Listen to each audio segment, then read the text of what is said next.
Tokrat vas pozdravljamo iz Marseja, torej prestolnice Provence, drugega največjega francoskega mesta, no po nekaterih podatkih pa celo najbolj nevarnega mesta v Evropi. No, te nevarnosti sam nikakor nisem občutil. Pri vožnji nove Toyota CHR pa sem občutil, da je Marsej tako nekako tipično francosko, prometno kar precej zabasano mesto. In zaradi te prometne obremenitve so v tem mestu odgovorni uvedli tako imenovano območje nizkih emisij, torej Low Emission Zone. V tem primeru ne gre za tisto striktno zaprto območje, kamor je vstop dovoljen le električnim avtomobilom, ampak za območje, kjer poskušajo mestne oblasti gostoto prometa nekoliko zmanjšati s posebno dodatno dajatvijo.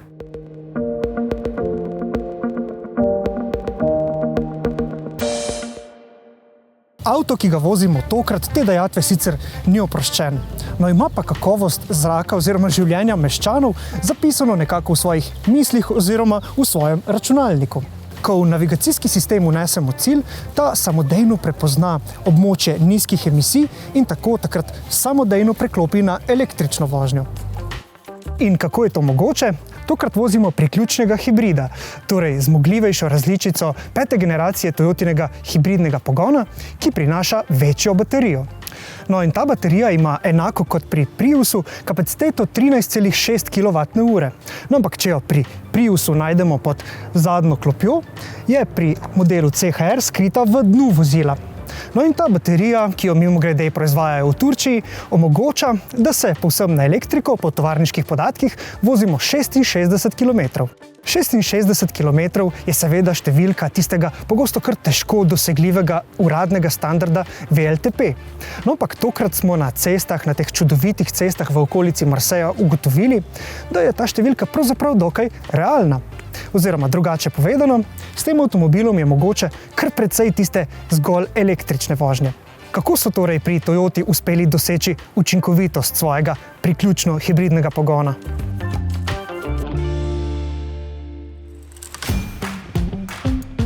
Powertrain itself is a brand new unit. We introduced a 5th generation hybrid unit. And also the vehicle, we improved the drag coefficient of the drag as much as possible. But this hybrid, plug-in hybrid system has a predictable drive function and a geofencing. So the once customer set the navigation, automatically this vehicle find the most efficient way to manage between hybrid mode and plug-in hybrid mode, EV mode. Na našem testu modela CHR kot klasičnega hibrida smo ugotovili, da so njegove vozne lastnosti zelo dinamične, predvsem po zaslugi 5. generacije Toyotinega hibridnega pogona, ki deluje zelo odzivno in linearno, torej nudi nekakšen naraven vozniški občutek in se ne zaganja v višje območje vrtljajev. In dinamiko je Toyota poskušala ohraniti tudi pri nekoliko težjem priključnem hibridu, pa čeprav tokrat ni na voljo po našem mnenju še bolj dinamičnega štirikolesnega pogona.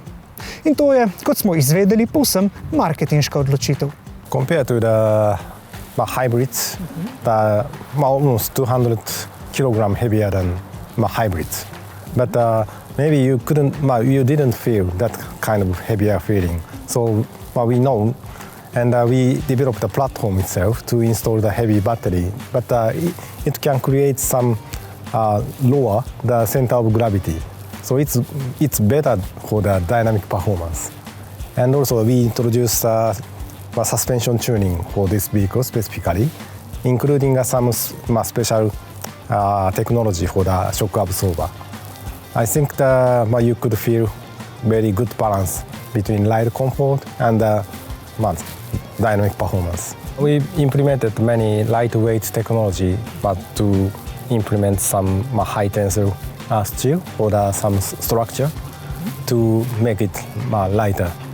But we implement many devices on top of the current previous generation, but still we are keeping the same or a little bit lower weight. CHR priključni hibrid z oznako 220 je tudi najbolj zmogljiva različica v ponudbi tega modela. Skupna sistemska moč bencinskega motorja in elektromotorja, ki se nahaja na prednji osi, namreč znaša 163 kW, kar pomeni, da se lahko ta avtomobil do 100 km/h požene v dobrih 7 sekundah. Ampak mi menimo, da bi za nakup tega avtomobila še vedno v resnici moral pretehtati tisti faktor racionalnosti oziroma varčevanja z energijo oziroma vožnja na cenejši vir energije. In kot smo v avtomobilnosti že večkrat poudarili, je nakup priključnega hibrida smiselen le, če ga boste vestno priklapljali na polnilni kabel. In če lahko Priusa kot priključnega hibrida polnimo z največ 3,5 kW moči, pa CHR omogoča dvojno moč polnjenja po zaslugi dveh nameščenih polnilnikov. No in tako moč polnjenja znaša 7 kW. It's quite important to reduce the time duration to charge, considering the European customers' environment and the charging the facility. So I decided to introduce two devices. Tehnična rešitev dveh polnilnikov, eden se nahaja pod dnom prtljažnika, drugi pa pod zadnjo klopjo, je uporabljena predvsem zaradi ohranjanja prostornosti vozila. V primerjavi s klasičnim hibridom ta avtomobil namreč izgubi zgolj 15% prtljažnega prostora, ki ima tako prostornino 310 litrov. Pri Toyoti predvidevajo, da bo s priključno hibridnim pogonom opremljen vsak četrti v Evropi prodan CHR. No, glavnino pa bo še naprej predstavljal klasični hibrid in test tega vam tako že ponujamo ob vašem naslednjem kliku.